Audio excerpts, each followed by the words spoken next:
We had Deb Hannaford talking about, well, I think bringing to light something that we all take for granted. We don't know how ethnocentric we are, how much we're speaking from out of our own biases. It's all just the way that we understand life to be. And so once we're confronted with a different situation and a different culture, we suddenly see ourselves in that whole new light. So thank you very much for that insight, Deb. And also, Stephen, thank you for sharing your experiences with the handover. And I think I was particularly struck, I don't know about you guys, but just hearing someone who's in politics saying you've got to listen to the opposition, right? And consider that they might have a good, something really valuable to contribute as well. That was really interesting. So if I could invite Deb and Stephen up to the panel, and I'll also introduce to you all Sam Chen. Please do come up. Sam Chen is a global citizen. He was born in Hong Kong, right? Raised in Australia, where he studied medicine at the University of Sydney, and you also studied abroad in the US. And you probably wish you knew more about what Deb could have taught you, I suppose, before you moved to the US to study there. It was 5 years of mistakes living in the US. 5 years, blundering through. Wonderful. Okay, let's just get stuck into it right now. Okay, let's start with this one. Compromise seems to be key to a successful crossing of the divide. How do you know how much to concede and when to take a stand? This is a really good question to start off with. Would anyone like to jump in? So when to compromise and when to take a stand? What wisdom is involved in making that decision? Stephen, maybe? I have a go first? Okay. People say that the politics is the art of the possible, and that you exercise that art with compromise. Yes and no. There are certain things you can compromise, there are certain things which you can't. And in dealing with the governance and the policies in Hong Kong, to us it's very clear. There is one fundamental consideration over which Beijing would never compromise: sovereignty. But then at the same time, ever since 1984, when Britain and China agreed on an arrangement for Hong Kong's future, they defined many policies for Hong Kong's long-term existence, like we should have freedoms which are enshrined in the international covenants on civil and political rights, like Hong Kong will continue to be a member of the World Trade Organization. So all these fundamental policies, we never compromise. And if we need to negotiate with anybody, including Beijing, those would be the red lines which we will never cross.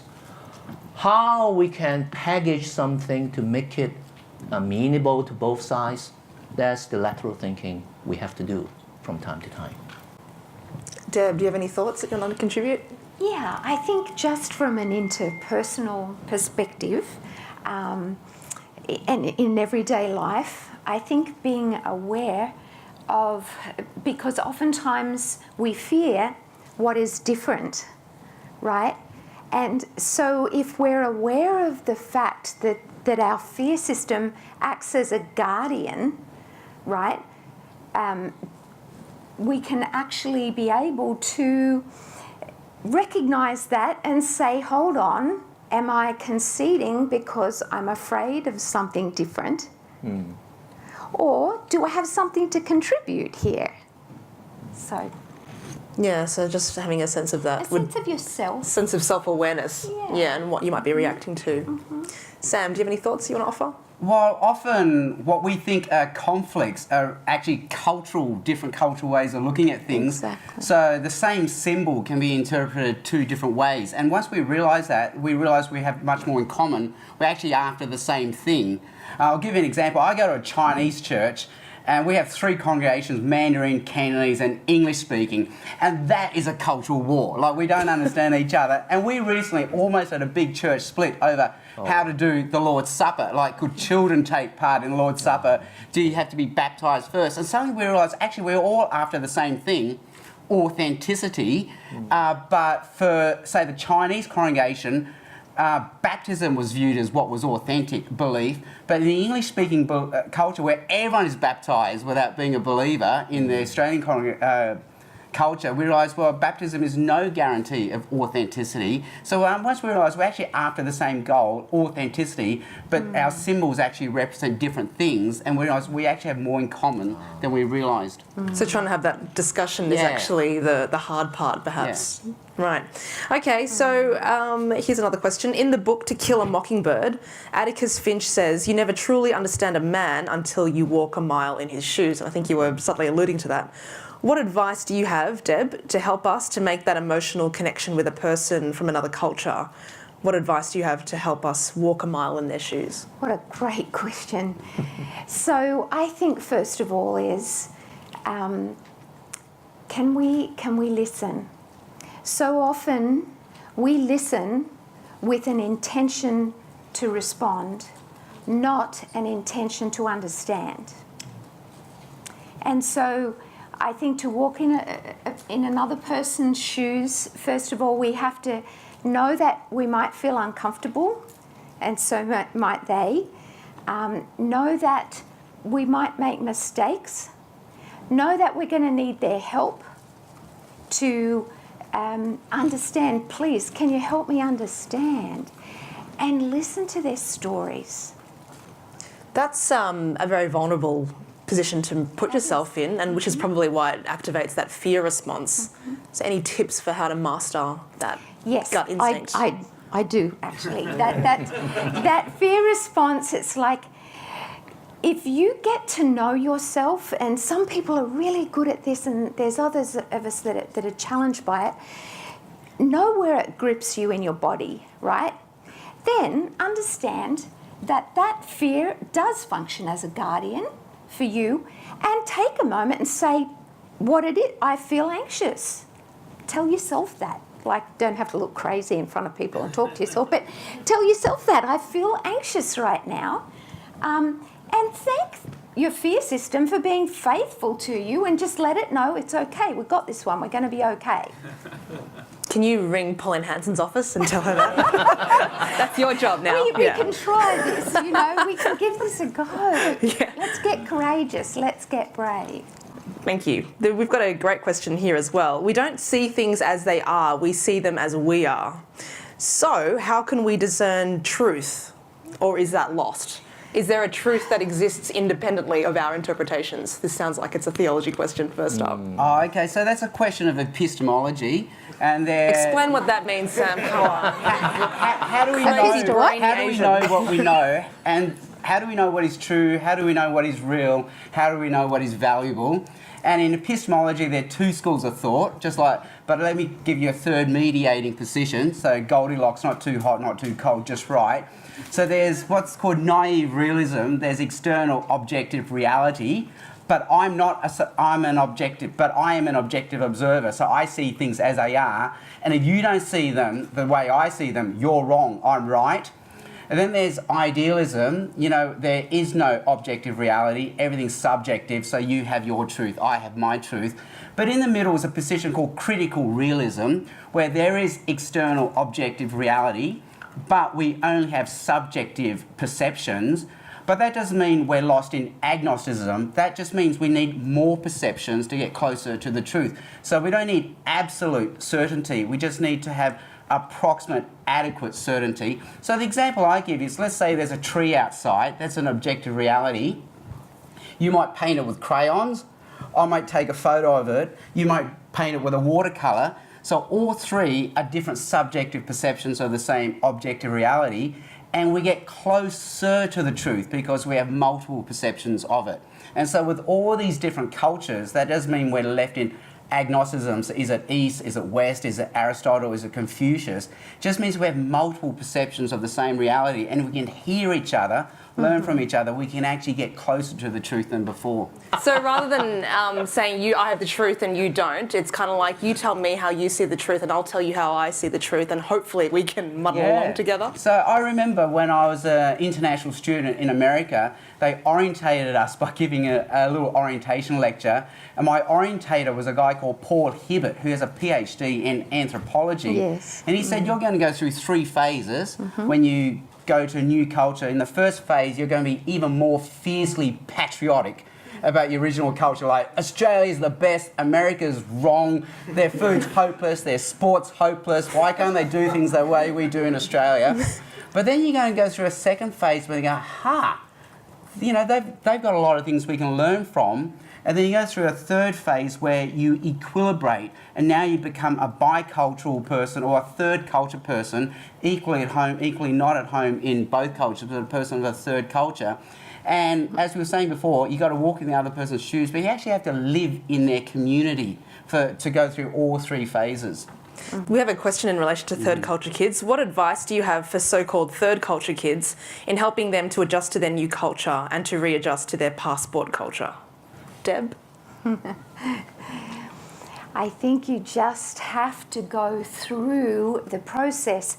But one of the things that seems to me to be key to these transitional phases, because when we leave the shores of here to get there, we enter into something that's called a liminal phase.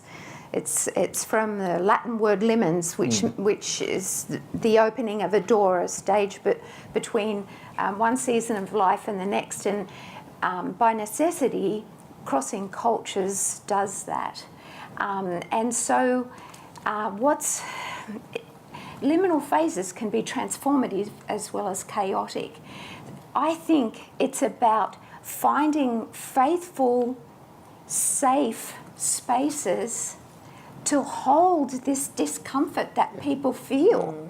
Yeah, absolutely. And that in doing so, we offer them this space for these paradigm shifts and, you know, where this transformative process can take place. Yeah, if I could just add to what Deb just presented, is in Hong Kong, every year we accept 50,000 mainland Chinese immigrants. And most of them are family reunion cases. So the spouses and the children come from mainland China. They speak Mandarin. They don't speak Cantonese. So the wives are left very alone at home. And the children are unable to adapt quickly to schools. So what do our community centers and our church organizations do? We offer them classes to learn Cantonese, and we offer ladies groups, women's groups for the moms. And this is offering them the safe space to get adjusted. I wouldn't say we are 100% successful, but we do try. And it's very necessary, even though we're all Chinese origins. Subcultures, very different. I'm fascinated by what you say, Deb and Stephen, as well, about like having that place where people can explore in a safe place, particularly when people are feeling really unsettled and dislocated. We seem to be entering a time where people are drawing lines in the sand and saying, get on your side, choose a side, and pick. And that doesn't just apply to politics, but to like questions about religion and all sorts of identity politics and that sort of thing as well. What's going on there, and how do we start to reconnect an increasingly fractured society? Do you have any thoughts that you might want to offer? Sam, okay. Sure. Well, I love how my kids in primary school, they sing that song, We Are One, but We Are Many. And Peter Fitzsimons, he argues this should be our national anthem, and I agree. We are one, but we are many. And that's a tension we feel as human beings, that we look for unity, we look for common ground, but at the same time we can't lose our distinctiveness. And it seems like every worldview struggles with that. And I think that's what we're asking people to be. We are one, we're one nation, we're Australians, but somehow we still have to maintain our diversity of cultures, languages, beliefs and value systems. So one question actually picks up on this as well. In a climate of proudly uncompromising and stubbornly aggressive leaders, how can we advocate a kind of healthy leadership? One relationship at a time. Okay. That's from a therapist. Okay, so, that's what Mother Teresa said when she was asked, how are you going to save these children?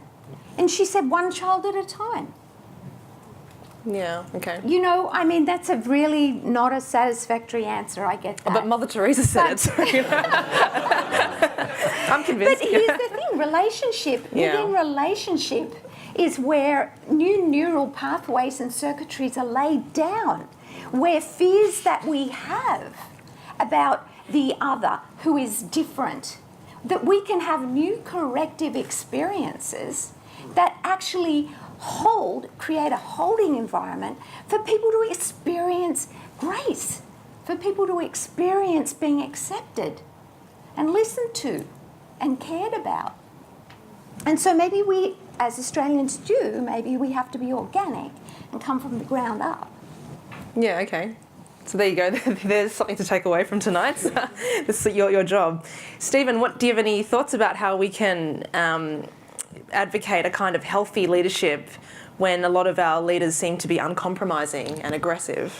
Well, what I observe around the world is that whether you're members of parliament or political ministers, you get more and more unpopular every day. And public service gets more and more difficult to be delivered.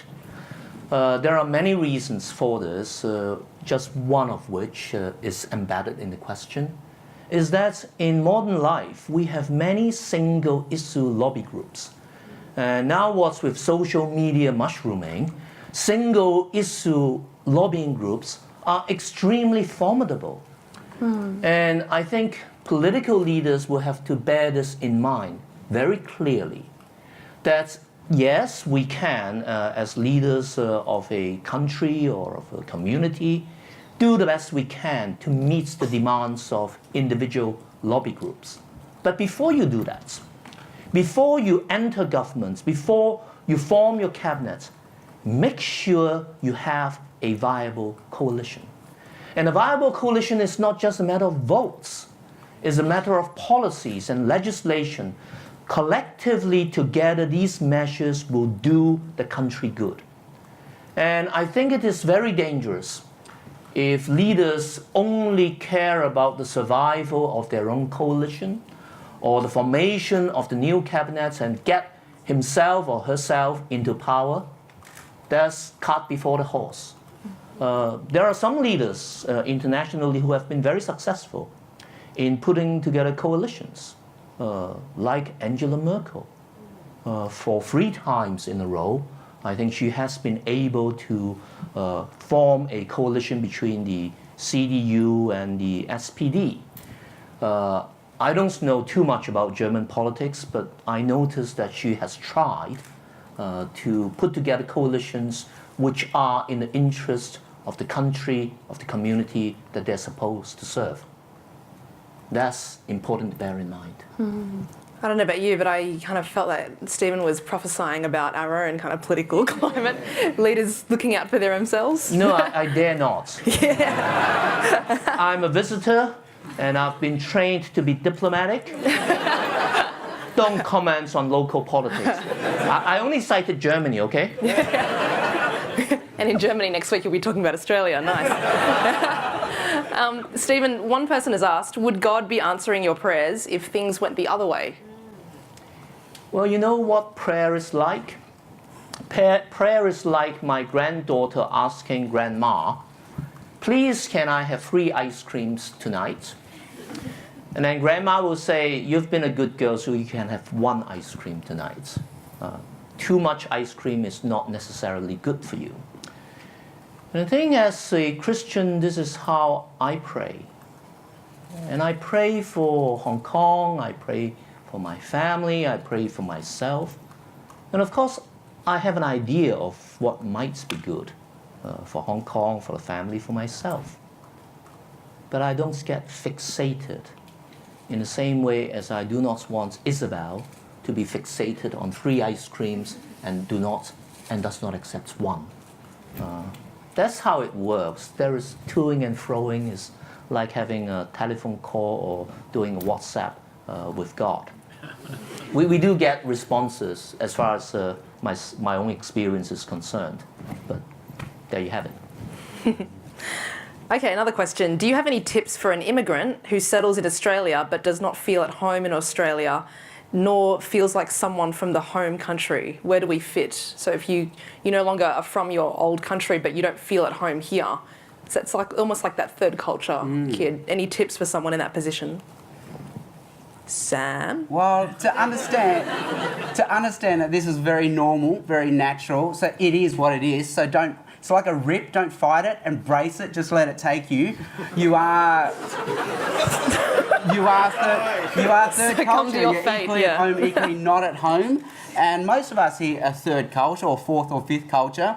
Hibbert even says we're global citizens now. We're equally at home in most cities in the world, but equally not at home in our own local suburbs. So we're global citizens, and so it is what it is. So basically, understand that we exist in three spaces. One, our private space at home, where we can unwind and debrief with each other, but we also need a freedom of assembly space where we meet with affinity groups, so other third culture people. And so what's fascinating is I went to a Chinese church when I went to Chicago.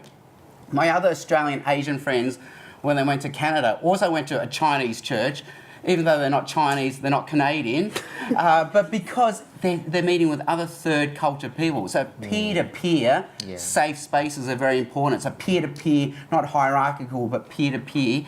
But finally understand we exist in a third space, a public secular space, which is multicultural. We are one, but we are many. And I think here we need to learn to practice hospitality. I think that's the Bible's answer to everything, hospitality. So Jesus was criticised for doing too much eating and drinking with his opponents, tax collectors and sinners. And there's also another amazing story where an opponent of Jesus, a religious leader, invites Jesus to his place for dinner. And someone pointed out, Jesus said yes. He actually said yes to the invitation. So meaning for us, we exist safely in the privacy of our own home.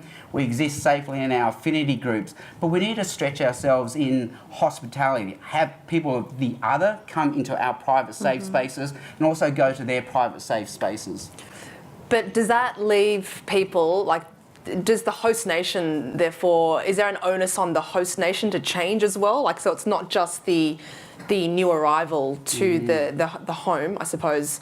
Like, it's not just about them adjusting to how life is here, but there is some sort of obligation on the part of the host, right, to be able to shift so. as well. And what makes it challenging for immigrants is Australia is what's called a Western individualistic culture. So Jonathan Haidt describes our cultures as weird, W-E-I-R-D, Western, egalitarian, individualistic, rich and democratic. And we would rather go to the shop and buy, sugar than borrow sugar from our neighbour, when really we could, but we just don't. So we're so individualised. But just realise how weird that is. Jonathan Haidt says we're an outlier. The whole world is on a bell curve. We're not even on the bell curve when it comes to individualism versus collective. And so maybe just realising we too, as Australian hosts, need to rediscover the art of hospitality and opening our homes. These are the countercultural moves that we can make. And when we think in terms of kingdom culture, like transcendent, some of the values that are transcendent that we can represent in our culture, like hospitality. Is hospitality something that you want to claim exclusively for a biblical or a Christian mindset, or is it something that all people of all faiths and none can engage in? Oh my goodness, just how hospitable are so many of the people from Arabic nations. Yeah. Tremendously hospitable. It's humbling to be among them. So I don't think I think it's about, the dignity that people confer to you and to me when they open their heart or their home and share in whatever way that is. Okay, can I make my modest contribution? Please. I've been here 5 days, 6 days, and I've enjoyed a lot of Aussie hospitality. Thank you. That's good. Yeah, there's something to opening your home, isn't it? There's this political scientist that has found that he's doing experiments in the US, and even hearing people speaking Spanish on a train led to mostly white and liberal commuters to have significantly more conservative views on immigration. So there's something about token exposure to the ethnic other that actually hardens our prejudices, whereas something like a meal where you're sitting alongside other people and engaging with them is something that's much more likely to, to break down these barriers. And it's interesting that Jesus was known for being a party animal in that sense. Yeah. I had no question there. I just wanted to say that anyway. Okay, I think we'll almost have to wrap it up there. But is there something that you want to just quickly say, each of you, that you want to leave us with for tonight, in terms of all the stuff that we've talked about today, and anything that's on your hearts and minds that you want to share? For me, I think, just following on from that last question, there's quite a bit of research about how cultures relate to food is how they relate to relationships. Right. Well. And so, as a countercultural thing, as we tend to follow America, fast food, lots of waste,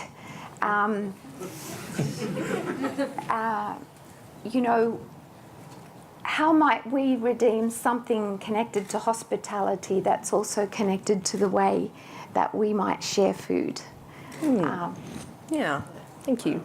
You were very diplomatic about America. Okay. Sam, just... That is fascinating, because the Very quickly, we Chinese have to only wrap. recently only had serving utensils, because you're meant to just share each other's germs. That was all part of the hospitality.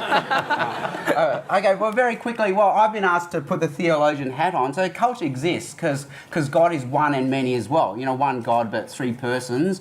But Jesus himself crossed all cultures to become one of us. And Timothy Keller in New York points out, Christianity, out of all the major worldviews and religions, is the only one where you can stay in your culture and worship Jesus, whereas all the other worldviews, you have to adopt the worldview of that faith to worship that God. But with Christianity, you can be African, Asian, Latin American, and worship Jesus as an African, Asian, or Latin American. Thank you. And Stephen? Well, I would say that nowadays, being the royal chauffeur to my two grandchildren, this is what I care about. I think children or grandchildren growing up in a place like Sydney or Hong Kong have had it very good so far. And they will continue to have it very good. They will be global international citizens. So our challenge is to shape them, to guide them, to educate them, to equip them to be useful international citizens wherever they are. And they need to be well qualified, but they need to have that open mind to embrace the world. So that applies, I think, whether you have a religion or no religion. But for Christians, we do embrace everybody. We're supposed to love our neighbors. So that's what I hope for my two passengers at the back of my car, being royal chauffeur, to be useful global citizens. Lovely. Well, on that note, we'll have to wrap. I'm really sorry. Could you please thank Stephen Lamb and Deb Hannaford and Sam Chen?